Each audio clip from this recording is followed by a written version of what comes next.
Je m'appelle Frédéric Quillévéré, j'ai 51 ans. Je suis maître de conférence à l'université Claude Bernard Lyon 1.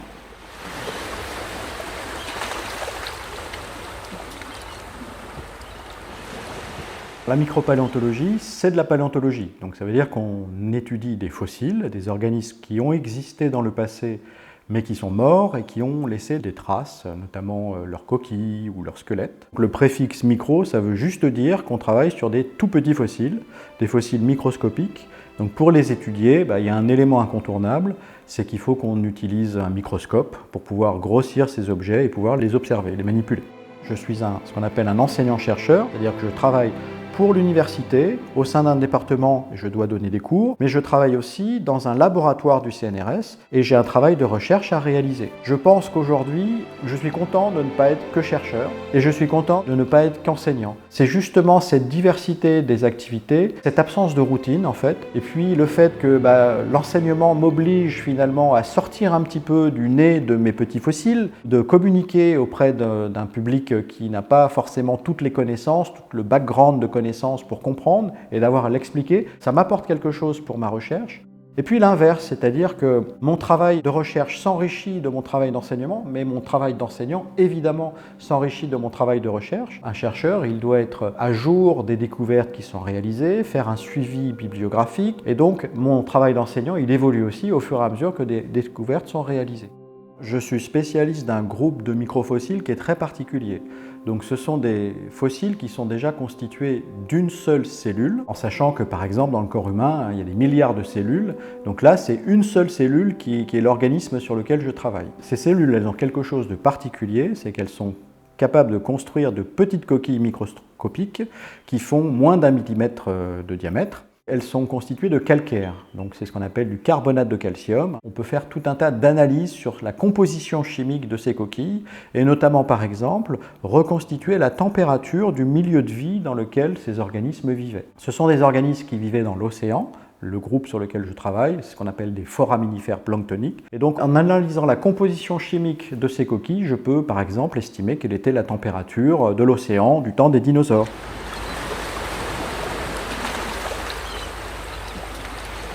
Je ne m'imagine pas que des microfossiles, et notamment ceux sur lesquels je travaille, puissent avoir un impact aussi important que l'impact que peut avoir, par exemple, dans l'imaginaire des enfants, ces organismes spectaculaires qu'on appelle les dinosaures. Avec les microfossiles sur lesquels je travaille, je peux répondre à des questions plus générales, plus globales sur comment était le climat, par exemple, il y a 50 millions d'années. Comment ont évolué les environnements marins au cours du temps et de façon beaucoup plus précise que si je travaille sur ces grands organismes qu'on appelle des dinosaures. Je ne dis pas que travailler sur les dinosaures est inintéressant. Je dis qu'on peut répondre à des questions qui sont plus globales, plus générales et donc qui potentiellement ont plus de répercussions sur les sociétés modernes. Parce qu'aujourd'hui, vous savez que le climat change dans le mauvais sens. Eh bien, analyser ces changements du climat grâce à ces microfossiles peut contribuer à finalement mieux comprendre ce qui nous attend. Parce que des événements de réchauffement climatique très importants, il y en a déjà eu par le passé.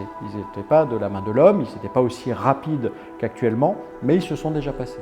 Un grand avantage avec ces microfossiles, et notamment ces organismes dont je suis spécialiste, les foraminifères planctoniques, c'est que dans un tout petit volume de roches sédimentaires, je peux avoir des milliers et des milliers de spécimens. Donc je vais pouvoir travailler réellement sur des populations d'organismes et non pas sur un organisme qui a vécu un moment et qui est mort à un moment. Je peux avoir une vision de l'état de la population pour chaque période de l'histoire de la vie. Le fait d'avoir ces organismes de toute petite taille présents en très grand nombre dans ces roches sédimentaires, ça veut dire que je peux travailler très précisément dans le temps. Je peux, par exemple, au niveau d'une crise d'extinction, analyser ces organismes à quelques centimètres, quelques millimètres avant l'événement qui a causé l'extinction, ou alors quelques millimètres, quelques centimètres au-dessus de cet événement pour comprendre quels sont les mécanismes qui sont à l'origine de l'extinction, de la crise biologique. Donc on a accès ici à une très bonne résolution temporelle grâce à ces fossiles, grâce à leur abondance et le fait qu'ils soient tout petits et donc présents en grand nombre dans un tout petit volume de sédiments. A contrario, par exemple, si on travaille sur des dinosaures, pour trouver un reste de dinosaures près du niveau d'extinction lors de la crise Crétacé-Tertiaire, il faut chercher des années et des années. Et pour trouver un reste de dinosaures à quelques centimètres de niveau d'extinction, c'est impossible.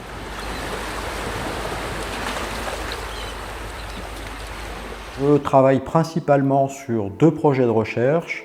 Un premier projet de recherche qui se situe dans les Caraïbes, les îles des Petites Antilles. On fait des missions en mer et on prélève des roches sédimentaires avec des fossiles au fond de la mer et on essaye de retrouver d'anciennes îles qui sont aujourd'hui englouties mais qui ont existé et qui expliquent pourquoi des mammifères terrestres d'Amérique du Sud ont pu coloniser les Antilles il y a plusieurs dizaines de millions d'années. Comment ça s'est passé ? On pense que ces mammifères n'ont pas pu nager, n'ont pas pu être transportés par les courants et que forcément il y a des îles qui ont servi de pont pour coloniser les petites Antilles. Donc on est à la recherche de ces îles aujourd'hui disparues. Le second projet de recherche sur lequel je travaille notamment sur la Méditerranée orientale. Ce qui m'intéresse, c'est d'essayer de comprendre l'évolution du climat au cours de la période la plus récente, ce qu'on appelle le Quaternaire, c'est-à-dire les 2 derniers millions d'années en gros. Donc le but du jeu, c'est de comprendre comment s'est installé le système climatique aujourd'hui, pourquoi on a ces conditions climatiques, comment ça a fluctué, à quelle fréquence, à quelle vitesse. Et je le fais grâce à des roches sédimentaires et des fossiles que je trouve en Méditerranée orientale. Je suis parti à de nombreuses reprises faire du terrain dans des îles grecques du Dodécanèse, notamment l'île de Rhodes et l'île de Carpathos. Parce que là, j'ai trouvé des sites mais absolument fabuleux pour les gens qui aiment les fossiles marins, évidemment.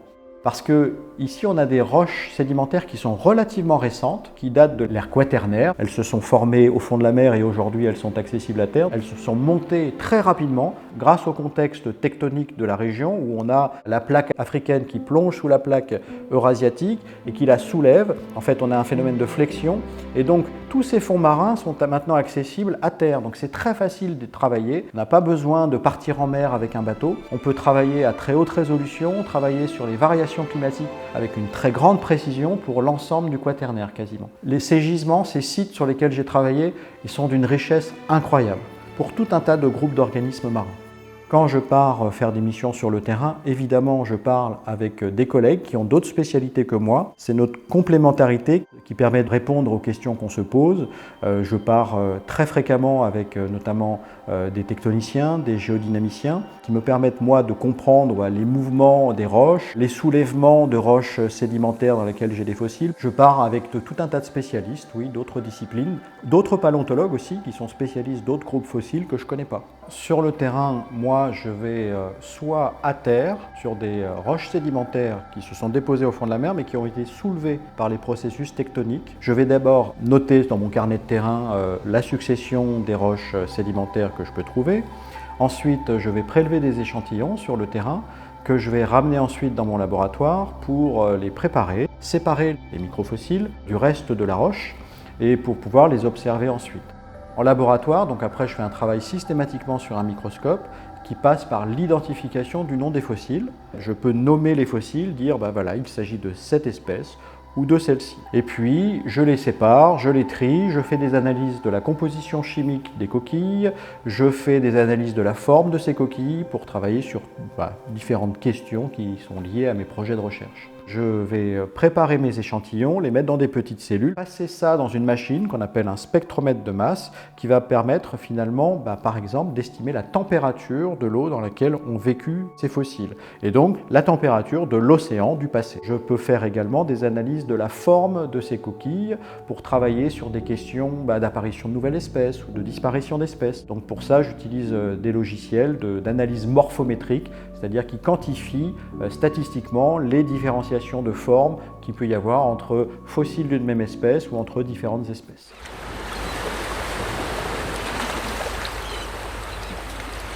Quel est mon meilleur souvenir de terrain ?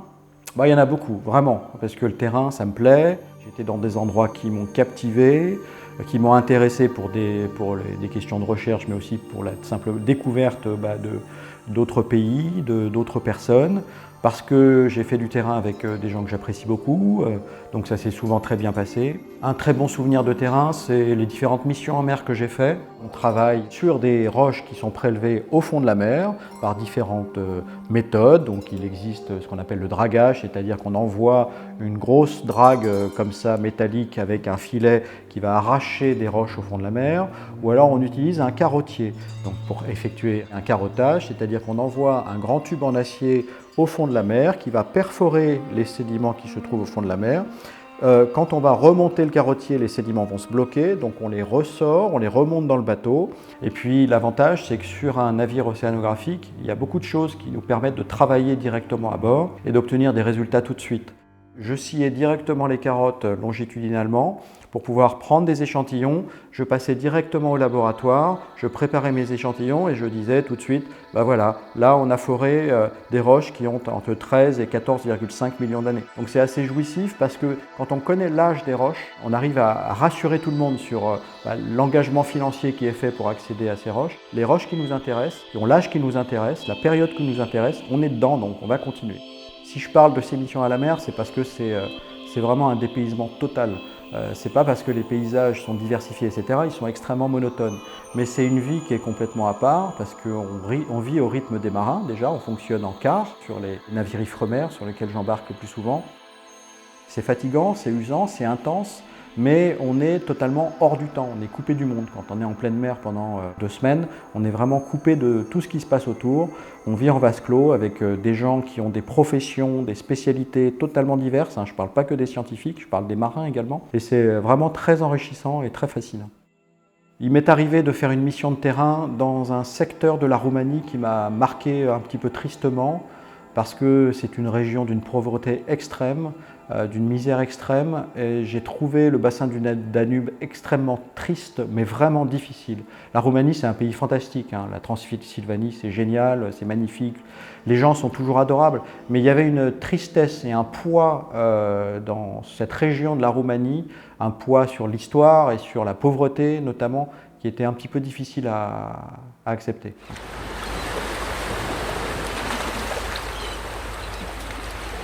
Oui, il y a un esprit d'équipe forcément dans le milieu de la recherche, puisque quand on soumet un projet de recherche, on le soumet à plusieurs. Souvent, quand on publie des résultats dans des articles scientifiques, c'est-à-dire qu'on informe le monde des découvertes qui sont réalisées, eh bien on le fait à plusieurs. Il y a plusieurs auteurs qui écrivent un article.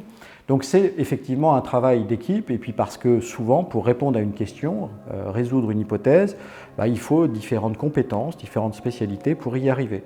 Donc oui, c'est un travail d'équipe. Par contre, il y a quelque chose qui est contradictoire. C'est un monde un petit peu élitiste souvent, et qui est très concurrentiel. Il y a quand même, il faut le dire, il y a beaucoup de gens qui ont un ego qui est très fort dans le monde de la recherche.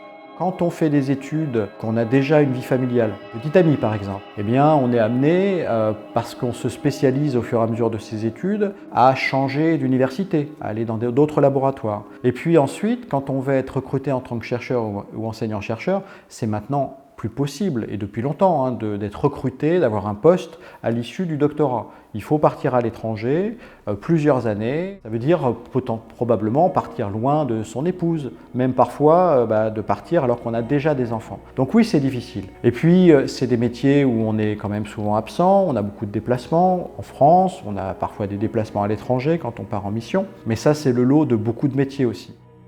Les choses sont très difficiles en début de carrière, je dirais, et puis au fur et à mesure de la carrière, à partir du moment où on n'a pas à changer de poste, on n'a pas à changer d'université, les choses se passent plutôt bien. J'ai pas un parcours classique de geek de dinosaure. Je ne savais pas exactement ce que je voulais faire, et ça pendant très longtemps.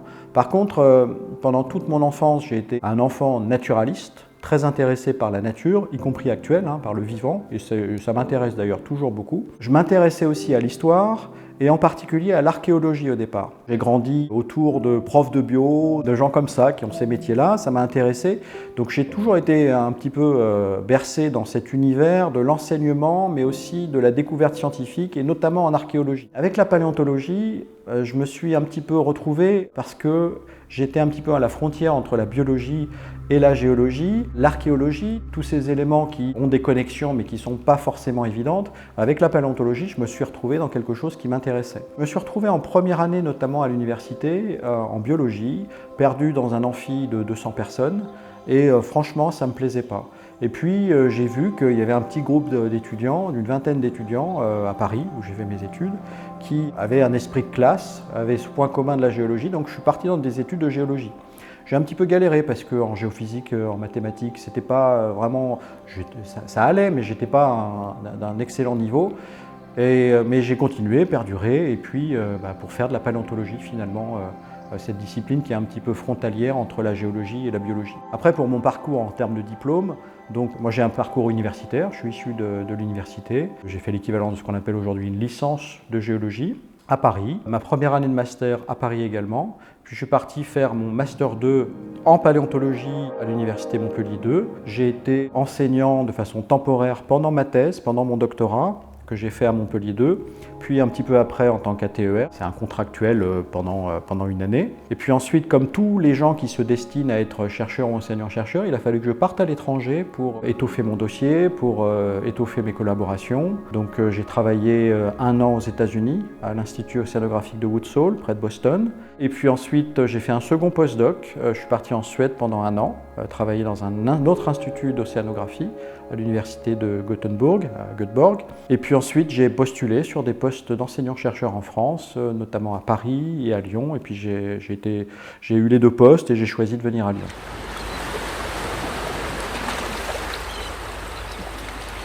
Qu'est-ce que je pourrais dire à des jeunes générations? Ça, c'est une question importante. Parce qu'effectivement, c'est difficile d'obtenir un poste de chercheur ou d'enseignant-chercheur. C'est un long chemin. Déjà, ce sont des longues études et on se retrouve de plus en plus dans des situations où des étudiants brillants qui ont réalisé de longues études, qui sont partis faire des contrats à l'étranger pour avoir le temps d'étoffer leur dossier, leur carnet d'adresses, finalement, ils ont du mal à trouver un poste. Ce que je voudrais dire quand même, c'est que moi, quand j'étais étudiant, déjà, et je me souviens notamment quand j'étais étudiant à Paris, tous mes profs me disaient « tu veux faire de la paléontologie ?» Mais tu n'y arriveras jamais, c'est pas possible. On ne recrute pas de paléontologue, ça sert à rien, c'est totalement has-been. J'ai insisté parce que c'est ce que je voulais faire, et puis finalement ça s'est passé. Donc ça s'est passé parce que ça me passionnait, parce que je me suis investi, parce que j'ai fait des sacrifices pour y arriver aussi. Mais est-ce que c'est réellement des sacrifices que de partir à l'étranger pour faire une activité qui nous plaît? Je ne suis pas sûr. Alors évidemment, oui, il y a l'éloignement, il y a les déplacements, les déménagements, les aspects financiers, mais cela dit, j'y suis arrivé. Donc il n'y a pas de raison qu'on n'y arrive pas. Donc jamais je me permettrais de dissuader un étudiant de s'engager dans une voie qu'il passionne. Parce que quand on est passionné par quelque chose, on a déjà fait un pas vers la réussite.